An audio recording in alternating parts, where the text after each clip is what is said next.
আসসালামু আলাইকুম রহমতুল্লাহ। আজ শনিবার ভোর রাতে ইসরায়েল ইরানের উপরে হামলা চালিয়েছে, তছনছ করা শুরু করে দিয়েছে ইরানকে।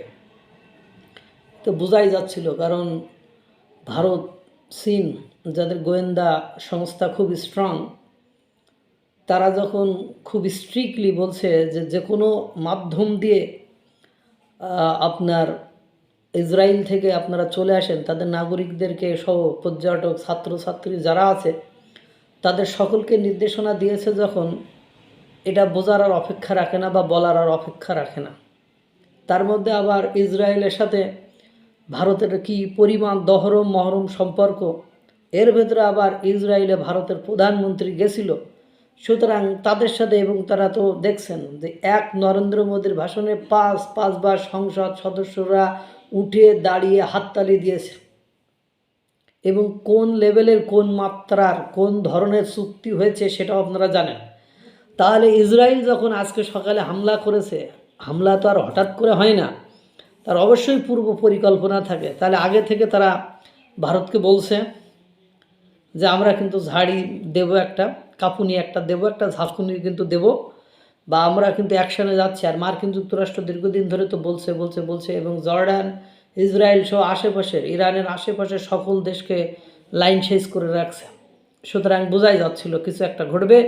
আজকে সকালে সেই ঘটনা ঘটিয়ে দিয়েছে। এদিকে তাহলে এখন বোঝেন যে ঘটনা কোন জায়গায় যে আটকাইছে। আর একটা ঘটনা হলো যে এদিকে আফগানিস্তান এবং পাকিস্তানের যে যুদ্ধ লেগেছে, সেই যুদ্ধে পাকিস্তানের সরাসরি প্রশংসা করেছে, উস্কানি দিয়েছে ডোনাল্ড ট্রাম্প। ডোনাল্ড ট্রাম্প বলেই দিয়েছে যে এই যুদ্ধে পাকিস্তান খুব ভালো করেছে। বিষয়টা কি বুঝতে পারলেন? যে এদিকে ইরান পাশাপাশি রাষ্ট্র কিন্তু, কারণ আপনারা জানেন পাকিস্তানের পাশে ইরান, এদিকে আফগানিস্তান, অর্থাৎ পাকিস্তানের দুই পাশে দুইটা রাষ্ট্রে একদিকে মনে করেন আক্রমণ চালাচ্ছে হলো ইরানকে ইসরায়েল, আর আফগানিস্তান যদিও একটু ইরানকে সাহায্য সহযোগিতা করতে চেয়েছিল, কিন্তু আফগানিস্তানের মনে করেন ব্যস্ত রেখেছে পাকিস্তান। সব কিছু মেলায় ওই যে 40,000, আমি বলছিলাম 40,000 আপনার বিদ্রোহীদেরকে মেরে দেওয়া, তাদের পরিবার আছে। এখন এই বাইরে থেকে যদি ইসরায়েল পরিচালনা করে আর ভেতর থেকে বিদ্রোহীরা যদি আবার অ্যাকশন শুরু করে, তো দুইটা সামাল দেওয়া আয়াতুল্লাহ খামিনির পক্ষে সহজতর হবে বলে আমার মনে হয় না।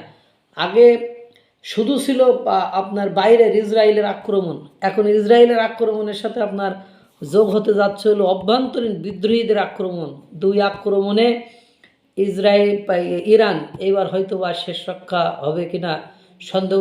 বাকিটা আল্লাহ ভরসা। আল্লাহ তাআলা সকলকে ভালো রাখুক, সুস্থ রাখুক। আসসালামু আলাইকুম রহমতুল্লাহ।